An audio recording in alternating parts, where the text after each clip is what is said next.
I'm with Lisa Ruff, who is the Data Protection Officer for British Land. Now, Lisa, you've been in privacy for quite a while. How did you come into the sector?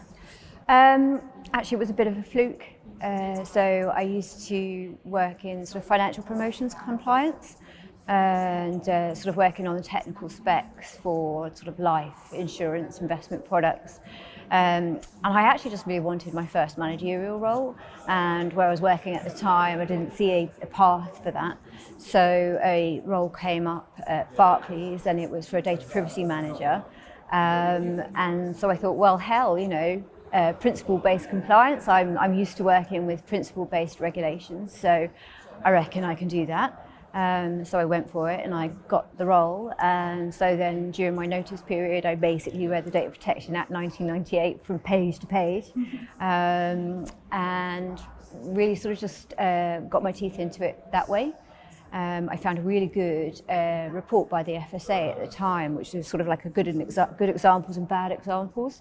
And so when I started at Barclays, I basically just started working my way through that. Okay. But I think it's just how my brain works anyway, to be honest. So I kind of did that as my first role. Then I moved to London, and I worked at the City, and then sort of went from there really.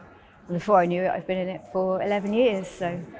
I think that's a great example of actually going for something you want and learning while you're doing it. I think that not enough people do that. I think that's great.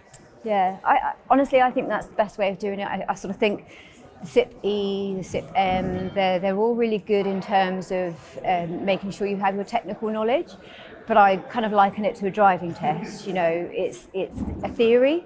And then when you actually come along and you try and put it into practice in a business where there's competing regulations, there's competing objectives and priorities, it's just not always that easy to implement it in practice. So 11 years, what changes have you seen from now until then? Well, the profile.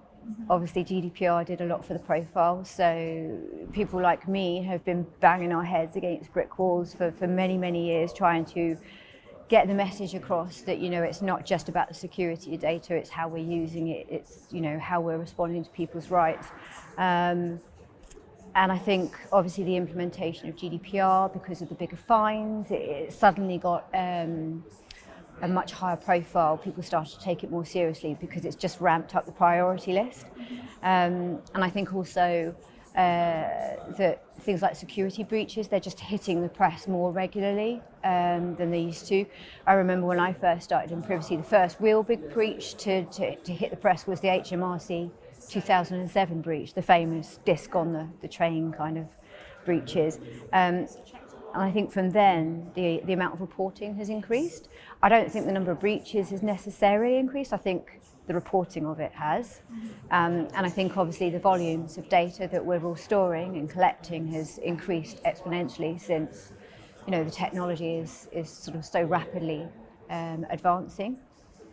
But I think also recently what I've started to see is cases where it's not just about the security loss or the breach of the data, it's about the uses, about retention as well. And that's what I find quite encouraging, because I think everybody's recognised for a very long time that security is an event that's going to harm your reputation as a company, and it's harder to drive home the messages about the other principles of data protection because they don't tend to be so visible. So I think those are the main changes I've seen. A lot more people getting into it, a lot more software companies. Yes, a lot more around. software. And sort of, I just think it's an industry that's growing in its own right now. It's quite exciting times, I think. Would it be something that you'd recommend to other people to come into? Yeah, absolutely. I think you have to have a certain mentality. You have to have a pretty thick skin, because it can sometimes be really hard to get people to listen to you when they have other priorities and objectives and they're trying to make money. It's not the sexiest topic in the world, it can be hard to sort of get people to really buy into it and why it's important. But if you like a challenge, if you like something new every day, then I would say, yeah, it's a great industry to get into, and I think it will continue to grow. So I'm sort of mentoring a relatively young privacy analyst at the moment, and I'm really interested to see where he can go.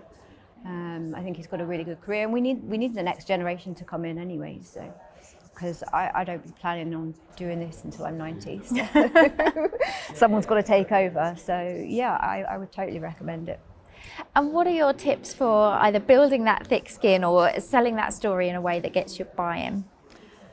For me, one of the things I try to do is make sure that everyone knows I'm approachable, because any type of compliance role, you can often be seen as the police, and people kind of like duck down when they see you coming. And so I think it's really important to make yourself approachable to people. Try and explain why you're saying what you're saying. Also try to convey to them why it can help them with what they're doing, you know, what the positives are of this. You know, people are so aware now of how companies are using their data or misusing their data, that it's got the opportunity since GDPR, I think, to be used as a kind of selling point. You know, you're the trustworthy company. So I try to sort of explain that. When it comes to retention, that's another tough sell, because it's always that, what if we need it at some point in the future? How do I know I don't need it again?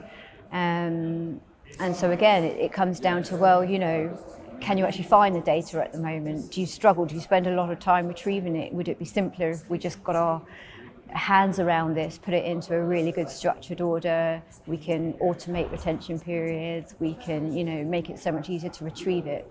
That's kind of a time saving in the day-to-day life of anyone trying to sort of use their records, especially if someone leaves and all of their records were on email.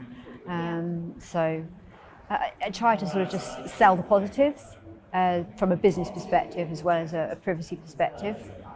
And now we've touched on retention. Is that something that you think people are starting to understand, that we just can't keep this indefinitely? Yeah, well, so we saw a recent enforcement action around retention, and that's why that sort of thing kind of excites me, being a bit of a geek, because like I say, it's the first time we're starting to see enforcement actions that aren't necessarily related to a security breach.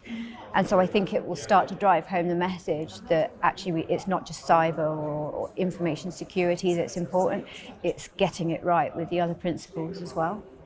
Excellent. Now, if you're looking ahead at the coming 12 months, what do you think we're going to see change? I think it's a tough one, because obviously we're still sort of waiting for the first sort of real formal enforcement actions under GDPR.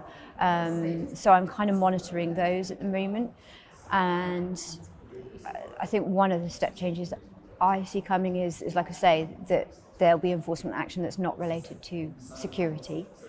And so what I would hope would change is that people start to get behind how important the other principles are as well. So the data minimization, the retention, you know, the making sure that the privacy notices are really transparent. And I think that's something I've seen as a slight change is I'm seeing a lot more sort of privacy notices that are done in a table format to try and make it easier for people to understand exactly what's happening with their data. And I think we could all do with doing a lot more work around privacy notices, because I've been in a room full of privacy officers, and when asked how many of them read privacy notices, not many of us stuck our hands up, because, you know, they're long and complex. You know, quite frankly, it's time you'll never get back in your life. So if we're not reading them, what chance have normal people got of reading them? So I think we've got to do a lot of work around that.